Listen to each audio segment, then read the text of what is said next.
নমস্কার দর্শক বন্ধুদের। আমি doctor Priyankar Mondal, consultant interventional cardiologist, Anandalok multi speciality hospital, Sevoke road, Siliguri. আজকে আমরা আলোচনার বিষয় হিসাবে এমন একটা কমন উপসর্গ বা সিমটমকে রেখেছি যেটা নিয়ে সাধারণ মানুষের মধ্যে কিছুটা বিভ্রান্তি থাকে যে সেই সিমটম বা উপসর্গ থাকলে কখন আমরা ডাক্তারবাবুদের দেখাবো এবং কখন আমরা খুব প্যানিক হয়ে যাব এবং কখন আমরা কিছুটা হলেও বাড়িতে থেকে ওপিডি বেসিসে ট্রিটমেন্ট করতে পারি। সেই উপসর্গ বা সিমটম হলো শর্টনেস অফ ব্রেথ বা শ্বাসকষ্ট। এই শ্বাসকষ্ট বা শর্টনেস অফ ব্রেথ বিভিন্ন কারণে হতে পারে, সেটা কার্ডিয়াক বা হার্ট রিলেটেড হতে পারে। শ্বাসকষ্টজনিত কারণ ফুসফুস বা পালমোলজি কারণেও হতে পারে এবং কিছু মিসলেনিয়াস বা বিবিধ কারণ, যেগুলো অ্যানিমিয়া বা কিছু এন্ডোক্রিনাল ডিসঅর্ডার্স, কিছু নিউরোলজিক্যাল এবং কিছুটা সাইকোজেনিক, বিভিন্ন কারণেই হতে পারে। তো গ্রসলি আমরা উপসর্গ বা সিমটম অ্যানালিসিস করে ইনিশিয়ালি সিমটমের মাধ্যমে আমরা বুঝতে চেষ্টা করি যে কখন কোনটা এটা কার্ডিওলজি হতে পারে, অথবা পালমোলজি বা লাং কজ হতে পারে, অথবা এটা মিসেলনিয়াস হতে পারে।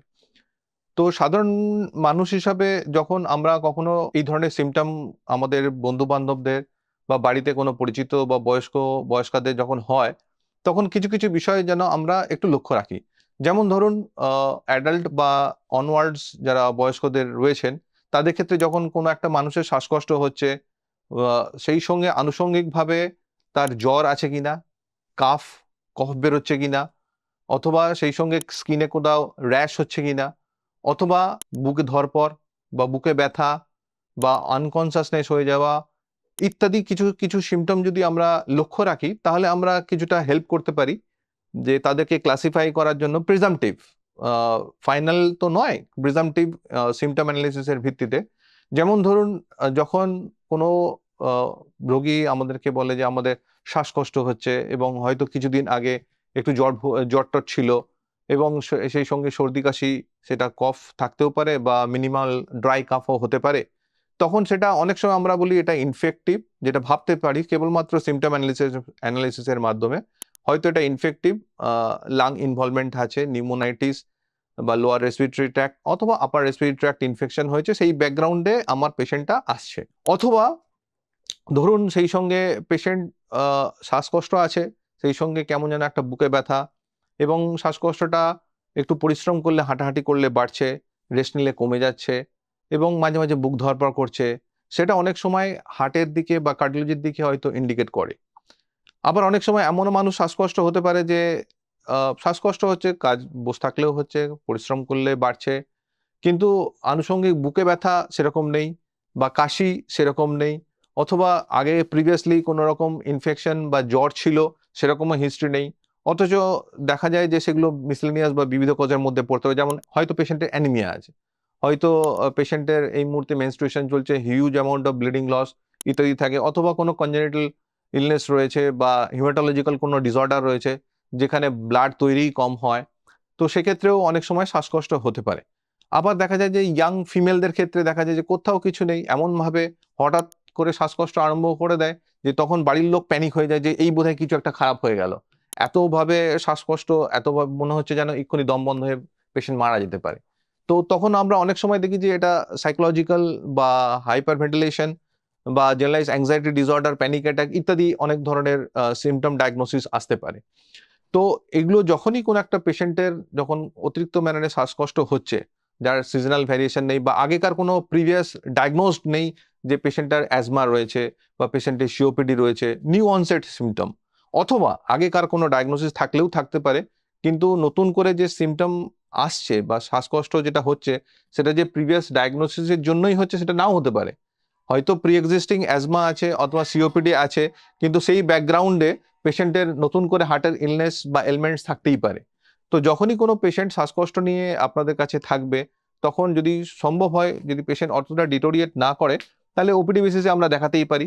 কিন্তু যদি দেখা যায় যে পেশেন্টের শ্বাসকষ্ট অতিরিক্ত মাত্রায় হচ্ছে, পেশেন্ট শুতে পারছে না, উঠে বসে থাকতে হচ্ছে, অথবা huge amount of profuse sweating হচ্ছে, তখন এমার্জেন্সি পারপাসে ডাক্তারবাবুর কাছে, অথবা রাত বিরেতে যদি হয় তাহলে এমার্জেন্সিতেই পেশেন্টকে নিয়ে যাওয়া বাঞ্ছনীয়।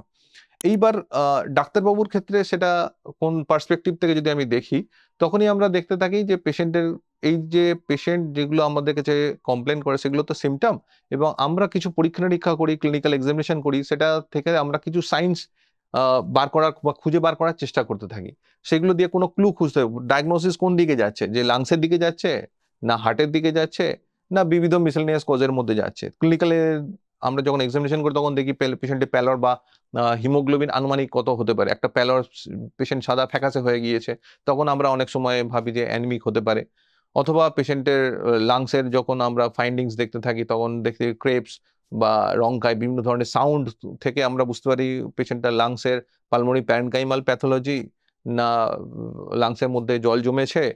অথবা যদি কোনো যখন হার্টের আমরা পরীক্ষা নিরীক্ষা অসকালটেট করি স্টেথোস্কোপের মাধ্যমে, তখনও কিছু কিছু সাউন্ড আমরা পাই যেগুলো আমরা ইন্ডিকেট করে হয়তো এটা হার্টের কারণে বা হার্ট জনিত কারণেই এটা হচ্ছে। এবং অনেক সময় সাউন্ড পাওয়াই যায় না, হার্টের সাউন্ডও অনেক সময় পাওয়া যায় না, সেটাও অনেক সময় কার্ডিয়াক ট্যাম্পোনেটে হতে পারে, বিপি কম থাকতে পারে। অথবা কখনো কখনো লাংসের সাউন্ড পাওয়া যাচ্ছে না, তখন হয়তো দেখা যাচ্ছে লাংসে এয়ার ঢুকে গেছে, নিউমোথ্রাক্স হয়ে গেছে, হঠাৎ করে শ্বাসকষ্ট আরম্ভ হয়ে গেছে। অথবা কিছু কিছু সাউন্ড আছে লাংসে যেখানে আমরা ভাবি যে নিউমোনিয়া হয়ে আছে, তখন চেস্ট পেনও হচ্ছে, শ্বাসকষ্টও হচ্ছে। তো ক্লিনিক্যাল এক্সামিনেশন থেকে আমরা কিছু ক্লু পাই যেগুলো থেকে আমাদের সিমটম অ্যানালিসিস আরেকটু বাড়ে, এবং সেখান থেকে আরো একটু আমরা পিন পয়েন্ট করতে পারি যে প্রবাবলি প্রভিশনাল ডায়াগনোসিস বা কিসের জন্য হচ্ছে। এবং এরপরে পরবর্তী পদক্ষেপে গিয়ে আমাদের কিছু ইনভেস্টিগেশনসের সাহায্য নিতে হয়। সেটা কি করে হতে পারে? সেটা আমাদের কিছু ব্লাড টেস্ট হতে পারে, সেটা আমাদের ইসিজি হতে পারে, সেটা আমাদের এক্স-রে হতে পারে, এবং সেটা আমাদের ইকো হতে পারে। তো সেগুলো থেকে আমরা আরো পিন পয়েন্ট করতে থাকি যে যেগুলো আমরা ক্লিনিক্যালি আমরা দেখলাম পেশেন্টের শ্বাসকষ্টের কারণ, সেগুলো কার সঙ্গে বেশি ফিট করছে বা ম্যাচ করছে। ধরুন যদি অ্যানিমিয়া হয় তাহলে সেখান থেকে আমরা প্যালর পাবো এবং হিমোগ্লোবিন আমরা লেস পাবো, এবং সেখান থেকে যদি আমরা রেট্রোস্পেক্টিভলি আমরা তাদেরকে কোশ্চেন করি যে কোথাও কোনো ব্লিডিং হচ্ছে কিনা বা মাসিক খুব বেশি মাত্রায় হচ্ছে কিনা, তখন সেখান থেকে একটা আমরা ক্লু পেতে পারি। অথবা কোনো পেশেন্টের থ্যালাসেমিয়া আছে, ব্লাড পায়নি, সেক্ষেত্রেও একটা হতে পারে। বা ক্রনিক কিডনি ডিজিজের পেশেন্ট, এবং ক্রনিক কিডনি ডিজিজের পেশেন্টের ক্ষেত্রে অ্যানিমিয়া খুব কমন। তাদের ক্ষেত্রে কখনো কখনো 10 দিন 14 দিন অন্তর অন্তর ব্লাড তৈরি করার ইনজেকশনও দেওয়া হয়। তো সেক্ষেত্রেও অ্যানিমিয়া জন্যও শ্বাসকষ্ট হতে পারে। এবং সেকেন্ড হচ্ছে, ধরুন আমরা কোনো ইকোতে কোনো ফাইন্ডিং বা ইসিজিতে কোনো খারাপ পেলাম, হার্ট অ্যাটাক হতে পারে এবং হার্ট ফেলিয়ার হতে পারে। সেক্ষেত্রে চেস্টেও আমরা লাংসেও চেস্ট এক্সরেতেও অনেক খারাপ খারাপ ফাইন্ডিং পাবো, এবং লাংসের কারণেও যদি নিউমোনিয়া থাকে সেটা এক্সরেতেও আমরা ধরতে পারবো, এবং লাংসে জল জমুক বা হার্টের চারপাশে জল জমুক সেটা ইকোকার্ডিওগ্রাফিতেও ধরা যাবে, এবং চেস্ট এক্সরেতেও অনেক সময় আমাদের ক্লু পাওয়া যায়। তো এই ইনভেস্টিগেশনস গুলোর মাধ্যমে, এবং কিছু কিছু রেয়ার কিছু কিছু আছে যেগুলো পালমোনারি এম্বোলিজম, সেগুলোর জন্য একটু ফার্দার আরো কিছু টেস্ট করতে লাগে, পালমোনারি সিটি পালমোনারি অ্যানজিওগ্রাফি। তো এই সমস্ত ইনভেস্টিগেশনস গুলোর মধ্যে দিয়ে আমরা একটা প্রভিশনাল ডায়াগনোসিস পিন পয়েন্টের দিকে যেতে থাকি, এবং ডায়াগনোসিস অনুসারে আমরা প্রথমে ডিসাইড করি এই পেশেন্টটাকে ওপিডি বেসিসে ট্রিটমেন্ট করাই বাঞ্ছনীয় হবে না ভর্তি রেখে ট্রিটমেন্ট করা উচিত। এবার এই যে সিমটম অ্যানালিসিসের মধ্যে আমার মূল আলোচ্য বিষয়ের দিক থেকে আমরা ঢুকতে চাইছি মূলত হার্ট ফেলিয়ার। এই ব্যাকগ্রাউন্ডে আমরা পেশেন্ট একটা হার্ট ফেলিয়ার ভাবছি যে পেশেন্টের হঠাৎ করে শর্টনেস অফ ব্রেথ হচ্ছে, শ্বাসকষ্ট, সেটা আগে থেকেও হতে পারে, অথবা নিউ অনসেট নতুন করে সিমটম হতে পারে। সেক্ষেত্রে কি হয়, পরিশ্রম করলে বাড়ে, পেশেন্টকে শুতে গেলে একদম লেট স্টেজে দেখা যায় যে পেশেন্ট শুতে গেলে শ্বাসকষ্ট হচ্ছে, বসলে আরাম পাচ্ছে, যেগুলোকে আমরা অর্থোপনিয়া বলি। তখন সেইগুলো যদি আমরা জিজ্ঞাসা করি, যে তখন পেশেন্ট দেখা যায় যে হয়তো রাত্রেবেলা করে শুতে পারে না ঠিক মতো, দুটো করে বালিশ নেয়, অথবা হেলান দিয়ে শোয়, অথবা বসেই থাকে, কখনো কখনো ঘুমিয়ে পড়লো অথচ এমন শ্বাসকষ্ট হলো হঠাৎ করে উঠে বসে থাকতে হলো। এই ধরনের সিমটম গুলো থাকে। হাঁটাচলা করলে পরিশ্রম করলে বাড়ে, এবং সেই সঙ্গে বুক ধড়ফড় করতে থাকে। অনেক সময় লেট স্টেজে দেখা যায় যে পা মাঝে মাঝে দুটো ফুলছে, এবং কিছু কিছু সাইন্স যেগুলো আমরা নিজেদের মধ্যে পরীক্ষা নিরীক্ষা করে বার করি, সেগুলো থেকেও হার্ট ফেলিয়ারের কিছু সিমটমস থাকে। তো যখন আমরা হার্ট ফেলিয়ারের বিষয়ে ডায়াগনোসিস আমরা করি, তখন আমরা কিভাবে আমাদের পেশেন্টটাকে আমরা ম্যানেজ করি, এবং আমাদের তরফ থেকে পেশেন্টের ক্ষেত্রে কি ধরনের ইনস্ট্রাকশন থাকে যেগুলো আগামী দিনে বা অন্য কোনো পেশেন্টের ক্ষেত্রে সেগুলো আমরা কম করতে পারি, হার্ট ফেলিয়ারের থেকে প্রিভেনশনের উপায়গুলো কি, বা কিভাবে আমরা ঠেকিয়ে রাখতে পারি। তো প্রথমে আমি বলি যে হার্ট ফেলিয়ার আমরা ডায়াগনোসিসের সাথে সাথে আমরা তার ক্লাসিফাই করতে থাকি। বিভিন্ন ধরনের ক্লাসিফিকেশন আছে, যেমন স্টেজ অনুযায়ী।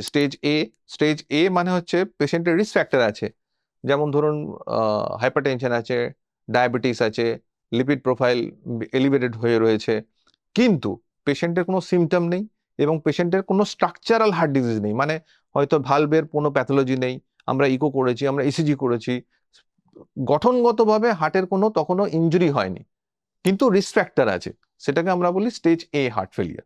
তো তাদের ক্ষেত্রে কি হয়, তাদের ক্ষেত্রে আমরা ওই যে রিস্ক ফ্যাক্টর গুলো থাকে, যেমন diabetes, hypertension, smoking, elevated lipid, cholesterol, এগুলোকে আমরা ট্রিট করতে থাকি যাতে পেশেন্টের স্ট্রাকচারাল সিমটমগুলো, স্ট্রাকচারাল ইনভলভমেন্ট যাতে না হয়। সেকেন্ড হচ্ছে যে পেশেন্টের রিস্ক ফ্যাক্টরও আছে, স্ট্রাকচারাল ইনভলভমেন্টও আছে, কিন্তু পেশেন্টের এখনো সিমটম হয়নি, stage B. Structural involvement in the form of, ধরুন ভালভুলার প্যাথোলজি, আমরা ইকো করে দেখলাম পেশেন্ট অ্যাসিমটোমেটিক, যার ফলে পেশেন্ট আমরা স্ক্রিনিং এর মাধ্যমে আমরা ধরতে পারি। অনেক সময় এখন বিভিন্ন ধরনের জায়গাতে কর্পোরেট হোক বা নন কর্পোরেট হোক, অনেকেই নিজে থেকে হেলথ স্ক্রিনিং এর জন্য আসে। তখন যখন ইসিজি, ইকো এগুলো করতে থাকি, তখন দেখি যে পেশেন্টের সিমটম নেই, কিন্তু পেশেন্টের structural involvement of the heart রয়েছে। যেমন ধরুন ভালভের প্রবলেম রয়েছে, অথবা হার্টের মাংসপেশি, মায়োকার্ডিয়াম বা পেরিকার্ডিয়াম, হার্টের যে মাংসপেশিগুলো সেগুলো ইনভলভমেন্ট রয়েছে, কিছু ড্যামেজ রয়েছে, কিন্তু সেগুলো তখনও পর্যন্ত পেশেন্টের সিমটম তৈরি করেনি। তো সেক্ষেত্রে আমাদের কি টার্গেট থাকবে? সেক্ষেত্রে আমাদের টার্গেট থাকবে যে অ্যাসোসিয়েটেড যে রিস্ক ফ্যাক্টর সেগুলো, প্লাস যদি স্ট্রাকচারাল ড্যামেজ, যে ধরনের স্ট্রাকচারাল ড্যামেজ হয়েছে তার জন্য সেই ডাইরেক্টেড ট্রিটমেন্ট, কিন্তু পেশেন্ট অ্যাসিমটোম্যাটিক। সিমটোম্যাটিক শুরু হয় stage C and D. Stage C এর ক্ষেত্রে আমরা বলি কি পেশেন্টের রিস্ক ফ্যাক্টর আছে, পেশেন্টের স্ট্রাকচারাল ড্যামেজ আছে, এবং সেই সঙ্গে সিমটমও আছে। সিমটম আমি যেগুলো এক্ষুনি বললাম, যে শ্বাসকষ্ট বিভিন্ন পরিশ্রম করলে বাড়ছে, শুলতে গেলে বাড়ছে, এবং রেস্ট করলে কিছুটা আরাম পাচ্ছে, ইত্যাদি সিমটম। তো সিমটম তো আমরা সায়েন্সের সাপেক্ষেও আমরা কি কি ফাইন্ডিংস পেলাম তার সাপেক্ষেও এই স্টেজ সি কে আবার সাব ক্যাটাগরাইজ করি। সেটা কি করে? ইকোর মাধ্যমে। ইকোতে আমরা দেখি হার্টের পাম্পিং অ্যাকশন, যেটাকে আমরা বলি ইজেকশন ফ্র্যাকশন। সেই ইজেকশন ফ্র্যাকশন বা ইএফ যদি কম থাকে, 40% বা নিচে থাকে, তখন আমরা বলি heart failure with reduced EF, pumping কম। এবার যদি দেখা যায় যে pumping action in between 40 to 50, তখন আমরা বলি heart failure with mildly reduced or mid range EF.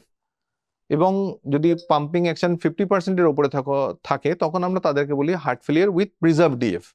Pumping action preserve আছে, তা সত্ত্বেও হার্ট ফেলিয়ার আছে। তো এগুলোর ক্লাসিফিকেশনের মূল উদ্দেশ্য হলো কিছু কিছু জায়গায় ট্রিটমেন্ট ওয়াইজ এবং প্রগনোসিস ওয়াইজ কিছুটা তাদের আউটকামটা একটু একটু আলাদা থাকে, এবং ওষুধপত্র যে ধরনের ব্যবহার তাদের ক্ষেত্রে করা হয়, সেই ধরনের ওষুধপত্র তাদের ক্ষেত্রে ইন্ডিকেশনসগুলো, লেভেল অফ রেকমেন্ডেশনও আলাদা।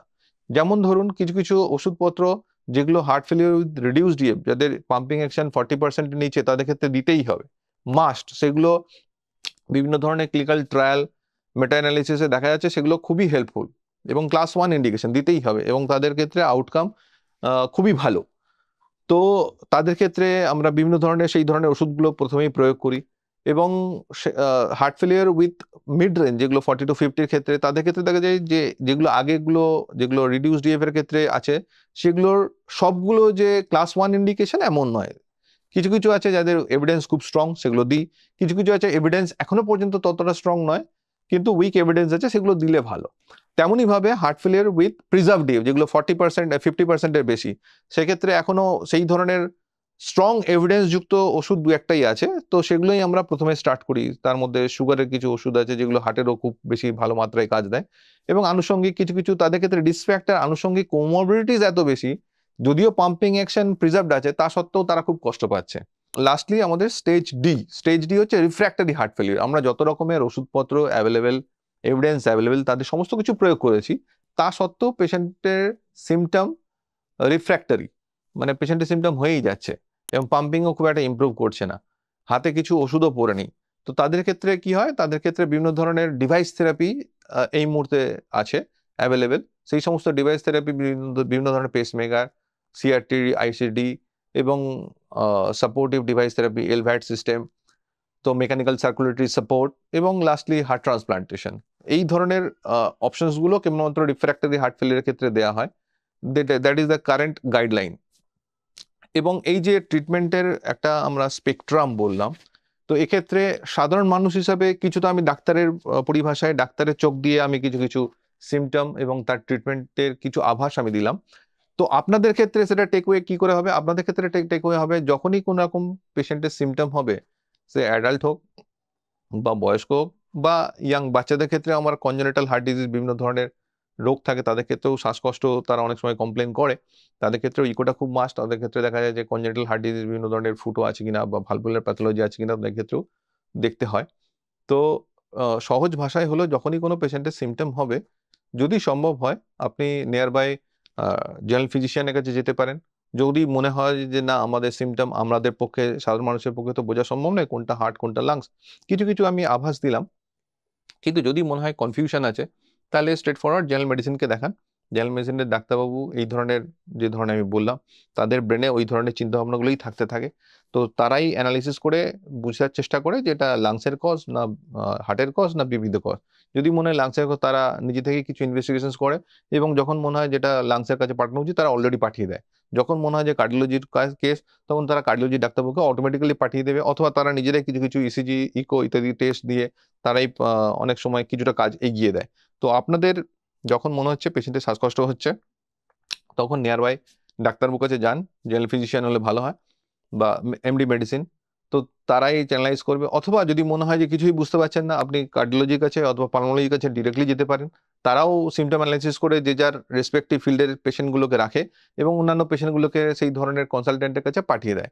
এবং প্রিভেনশন হিসেবে আমি যেগুলো বলি, বয়স 40-এর কোঠায় যদি পৌঁছে যায় তখন অবভিয়াসলি আপনাদেরকে আপনি সিমটোমেটিক থাকুন বা নাই থাকুন, আপনাকে কিছু ব্লাড টেস্ট, কিছু ইনভেস্টিগেশন যেমন ইসিজি ইকো এগুলো করে নিলে বাঞ্ছনীয়।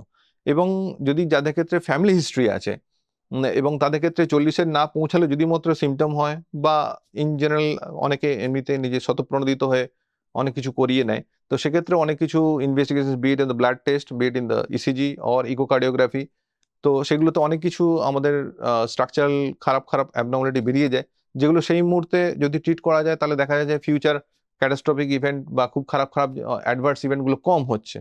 তো মোদ্দা কথা এই হলো, সিমটম থাকুক বা নাই থাকুক, বয়স 40-এর কোটা পৌঁছালে ডাক্তারবাবুর কাছে গিয়ে একটা স্ক্রিনিং, কিছু কিছু কম্প্রিহেন্সিভ চেক আপ করিয়ে রাখা ভালো। এবং যদি সিমটম হয় সেক্ষেত্রে অতি সত্বর যত তাড়াতাড়ি সম্ভব কোনো নিয়ার বাই ফিজিশিয়ানকে দেখান, ইগনোর করবেন না। এবং যে সমস্ত রিস্ক ফ্যাক্টর, সে ডায়াবেটিস হোক, হাইপারটেনশন হোক, স্মোকিং হোক, অ্যালকোহল হোক, কিছু কিছু রিস্ক ফ্যাক্টর আমি আগেও বলেছি যে যেগুলো মডিফায়েবল, নন মডিফায়েবল যেগুলো সেগুলো তো আমরা মডিফাই করতে পারবো না, যেগুলো আমাদের রেস, আমাদের এথনিসিটি, আমাদের জেনেটিক্স, সেগুলো আমরা বংশগত যেগুলো চলছে সেগুলো তো আমরা চেঞ্জ করতেই পারবো না।